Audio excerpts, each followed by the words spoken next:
me about Google Docs. I've started writing everything, and so now I have like all this stuff with me all the time. But I thought this might complement your story, hopefully, and it's actually kind of similar, and it's called A Horror Addicts Lament, and okay.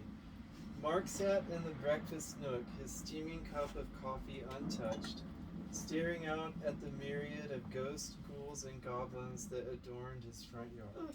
The day after Halloween was always a difficult time for him, and this year, with his wife having just passed 1 week prior, he felt more alone than it seemed right or allowable for a person to feel. Halloween was always their most special time together. No matter what was going on in their lives or in the world around them, they always had their beloved season and their sacred day. They always had Halloween, just like they always had each other. But not anymore. Judith was gone and she wasn't coming back, no matter how hard Mark hoped that she would. So, accepting this fact, he'd endeavored to reach her. He tried all the spells that he could find, went to the local medium, and did everything he could to break through, to make contact somehow, but nothing worked. Even on All Hallows Eve, the holiest of all days, when the veil between the living and the dead is threadbare thin, still nothing.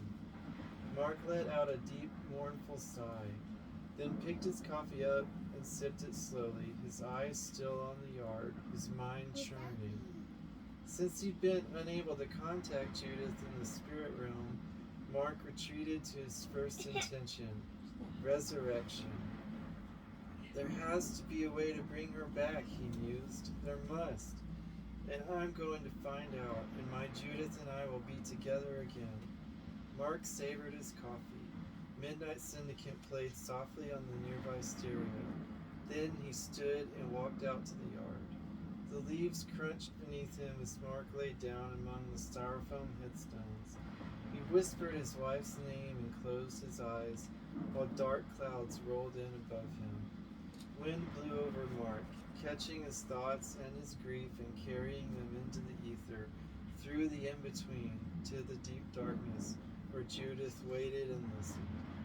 She felt the pain and mourning from her dear husband, and she reached out. Judith's decaying hands burst out of the ground on either side of Mark. She scratched and clawed and pulled herself up and wrapped her arms around his torso. Thunder crashed and the sky turned black. The soil opened up and Judith pulled her loving husband down into the dark soil. Mark screamed in horror and confusion. The loose earth spread out around him. "Why do you wake me, my dear?" Judith rasped.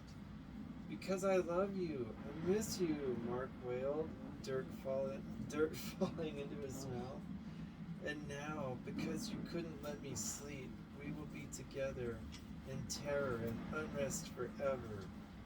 Mark fought and screamed for help as his wife forced him into the earth, the soil filling in above them, the decorative tombstones marking their place.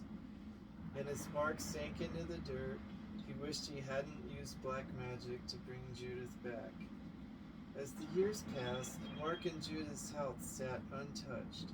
Even the most ambitious realtors in town feared the rumors that surrounded the property, and they refused to go near it. The bank ignored it.